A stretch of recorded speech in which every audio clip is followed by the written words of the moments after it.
درسگاہ پیغمبر، پیغمبر کی پاٹھشالہ۔ یوٹیوب کی دنیا میں لاکھوں چینلز سے ہٹ کر صحیح ریفرنسز کے ساتھ اسلام کی بنیادی جانکاری پیش کرنے کی ایک نئی پہل۔ آج ہم آپ کو ایسا قصہ سنائیں گے جس میں آپ کو پتہ چلے گا کہ کس طرح سے پیغمبر صلی اللہ علیہ وسلم نے سماج کے ظلم کے خلاف آواز اٹھائی تھی اور نیائی اور عدل و انصاف کی ایک مثال قائم کی تھی۔ مکہ مکرمہ زمانہ جاہلیت میں بھی کاروبار کا بڑا سینٹر تھا۔ لوگ دور دور سے اپنے تجارت کے سامان کے ساتھ اس مقدس شہر میں آتے۔ ابو جہل بن ہشام نہ صرف کفر کا سرغنہ تھا بلکہ وہ رسہ گیر بھی تھا، جس کو جی چاہتا ذلیل کر دیتا، مارتا پیٹتا یا اس کے کاروبار کو نقصان پہنچاتا۔ اس کے دل و دماغ میں فرعونیت بھری تھی۔ زبید یمن کا بڑا شہر ہے۔ وہاں کے رہنے والوں کو زبیدی کہا جاتا ہے۔ ایک مرتبہ ایک زبیدی اپنے 3 بہترین اونٹوں کے ساتھ مکہ مکرمہ کے بازار حضورہ میں آتا ہے۔ اس نے انہیں فروخت کے لیے یعنی بیچنے کے لیے پیش کیا۔ لوگ انہیں دیکھ رہے ہیں، بڑے خوبصورت اور مہنگے اونٹ ہر کسی کی نگاہوں کا مرکز بنے ہوئے ہیں۔ اتنے میں مکہ مکرمہ کا یہ بڑا چودھری ابو جہل بھی آ جاتا ہے۔ اس نے اونٹوں کو دیکھا تو اسے بڑے پسند آئے۔ ابو جہل نے زبیدی کو پکارا، ارے وہ زبیدی، کتنے دام لوگے؟ زبیدی ایک لمبا سفر کر کے آیا تھا۔ اسے امید تھی کہ ان اونٹوں کی فروخت سے اسے ایک بڑی رقم مل جائے گی۔ اس نے اپنی خواہش اور توقع کے مطابق دام بتا دیے۔ ابو جہل نے شیطانی مسکراہٹ کے ساتھ اسے دیکھا اور کہا، اتنی زیادہ رقم؟ سنو، جو تم نے دام طلب کیے ہیں میں ان کا صرف 1/3 حصہ دوں گا۔ بولو سودا منظور ہے؟ زبیدی بڑی آس اور امید لے کر آیا تھا۔ من چاہی قیمت کا صرف 1/3 حصہ؟ اس نے نفی میں سر ہلا دیا۔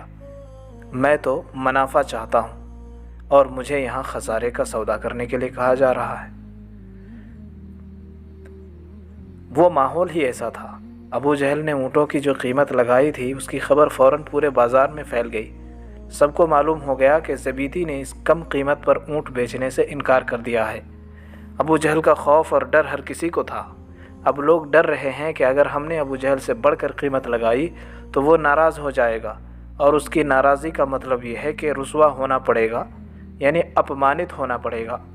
لہٰذا اس کی ناراضی کے ڈر سے کوئی اونٹ خرید نہیں رہا تھا۔ انہیں ناقابل فروخت بنا دیا گیا، یعنی اب بیچنے کے قابل نہیں رہا۔ زبیدی نے کچھ دیر انتظار کیا کہ شاید اس کے اونٹ بک جائیں، مگر کوئی گاہک ابو جہل کی ناراضی کے ڈر سے انہیں خریدنے کے لیے تیار نہیں ہوا۔ اس کا رخ اب اس رحیم و رؤوف کی طرف ہے جو اعلیٰ اخلاق والے ہیں۔ جس کی کوئی مدد نہیں کرتا وہ اس کی مدد کرتے ہیں، یعنی حضرت محمد صلی اللہ علیہ وسلم، سیدنا ابو بکر صدیق، عمر فاروق، سعد بن ابی وقاص رضی اللہ عنہم کے ہمراہ، یعنی ان کے ساتھ مسجد میں تشریف فرما تھے۔ بنو زبید کا یہ شخص آپ صلی اللہ علیہ وسلم کے پاس آتا ہے اور دہائی دیتا ہے، قریش کی جماعت، بھلا تمہارے پاس مال کیسے آئے گا؟ تجارتی قافلے تمہاری طرف کیسے آئیں گے؟ کوئی تاجر تمہارے پاس کیسے مقیم ہوگا، کیسے ٹھہرے گا؟ جو تمہارے پاس حرم میں آ جاتا ہے تم اس پر ظلم کرتے ہو۔ یہ شخص پہلے قریش کے مختلف حلقوں کے پاس اپنی فریاد سنا چکا تھا، مگر تمام نے خاموشی اختیار کر لی تھی۔ اللہ کے رسول صلی اللہ علیہ وسلم نے اس سے پوچھا، من ظلمک؟ آپ پر کس نے ظلم کیا؟ زبیدی نے بتایا کہ ابو جہل نے مجھ پر ظلم کیا ہے۔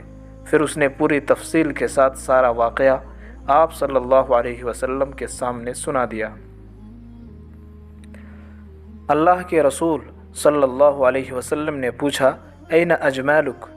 تمہارے اونٹ کہاں ہیں؟ زبیدی کہنے لگا کہ وہ ابھی حضورہ ہی میں ہیں۔ آپ صلی اللہ علیہ وسلم نے اپنے ساتھیوں کو اپنے ساتھ چلنے کا اشارہ کیا اور ان کے ساتھ اونٹوں کی طرف گئے۔ زبیدی کے اونٹ واقعی بڑے خوبصورت اور حسین و جمیل تھے۔ زبیدی سے پوچھا، ان کی کتنی قیمت لوگے؟ اس نے جو قیمت بتائی آپ نے وہ سودا منظور کر لیا اور اسے قیمت ادا کر دی۔ تھوڑی دیر گزری ہے، اللہ کے رسول صلی اللہ علیہ وسلم ان خریدے ہوئے اونٹوں کو بیچ رہے ہیں۔ گاہک آ کر دیکھ رہے ہیں اور تھوڑی دیر کے بعد ان میں سے 2 اونٹوں کا سودا ہو گیا ہے۔ جانتے ہیں کتنی قیمت پر؟ جتنی قیمت آپ نے 3 اونٹوں کی زبیدی کو ادا کی تھی، اتنی قیمت میں 2 اونٹوں کو بیچ دیا گیا۔ اب منافع میں 1 اونٹ بچ گیا۔ تھوڑی دیر گزری، اس کا بھی گاہک آ گیا۔ اللہ کے رسول صلی اللہ علیہ وسلم نے اسے بھی بیچ دیا، اور جو رقم آپ صلی اللہ علیہ وسلم کو ملی آپ نے وہ بنو عبد المطلب کی بیواؤں کو دے دی۔ زبیدی کو اس کا حق مل گیا، اس کے اونٹ اس کی مرضی کی قیمت پر بیچ دیے گئے، مگر اس بڑے مجرم کو سبق تو سکھانا ہے، اسے بتانا ہے کہ دوبارہ اس قسم کی حرکت نہ کرے۔ ابو جہل اسی بازار میں خاموش چپ چاپ بیٹھا ہوا ہے، وہ کسی سے کوئی بات نہیں کر رہا ہے۔ سوچ رہا ہوگا کہ سوائے محمد کے کون ہے جو میرے مقابلے میں آنے کی جرات کر سکتا، صلی اللہ علیہ وسلم۔ اللہ کے رسول صلی اللہ علیہ وسلم اس کے پاس تشریف لے گئے اور اسے ڈانٹتے ہوئے خبردار کیا، یا عمرو ایاک ان تعود لمثل ما صنعت بهذا الاعرابی فترى منی ما تکرہ۔ اے عمرو، ابو جہل کا نام عمرو تھا، تو ان کو عمرو کہہ کے آپ صلی اللہ علیہ وسلم نے بلایا اور کہا، اے عمرو، دوبارہ اس طرح نہ کرنا جس طرح تم نے اس دیہاتی شخص کے ساتھ کیا ہے، ورنہ تم میری طرف سے وہ کچھ دیکھو گے جسے تمہیں اچھا نہیں لگے گا۔ ابو جہل نے آپ صلی اللہ علیہ وسلم کو دیکھا تو وہ مرعوب ہو گیا، اس میں ہمت اور جرأت ہی نہ رہی کہ وہ آپ صلی اللہ علیہ وسلم کے سامنے کوئی بات کر سکے۔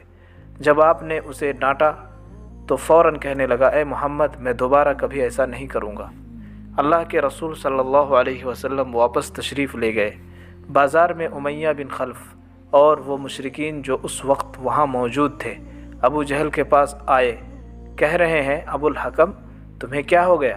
ارے تم تو محمد کے سامنے بالکل مرے جا رہے تھے، کیا تم ان کی پیروی کرنا چاہتے ہو یا ان کا رعب اور دبدبہ تم پر طاری ہو گیا ہے؟ ابو جہل ان کی بات کے جواب میں کہہ رہا ہے، اللہ کی قسم میں کبھی ان کی پیروی نہیں کروں گا۔ ان کے روبرو میری عاجزی اس وجہ سے تھی کہ میں نے ان کا جادو دیکھ لیا تھا۔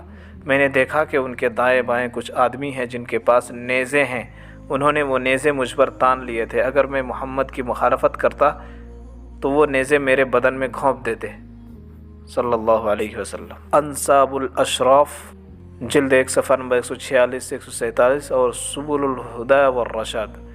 ایک نئی پہل، درس گاہ پیغمبر میں آپ سیکھتے ہیں جینے کا گر، کامیابی کا راز، اونچے اخلاق اور کچھ کر گزرنے کا حوصلہ، جو دے گا آپ کو ایک نئی سوچ، نئی دشا اور نئی طاقت۔ درس گاہ پیغمبر نئی نسل کو من بہلانے والی کہانیاں نہیں، لائف میں پیش آنے والے صحیح تجربات، صحیح واقعات، صحیح حوالوں کے ساتھ پیش کرتا ہے۔ آئیے ہم اپنی زندگی میں اجالا لائیں اور خود کو اور اپنے بچوں کو ایک نئی سوچ، نیا جوش اور نئی طاقت دیں۔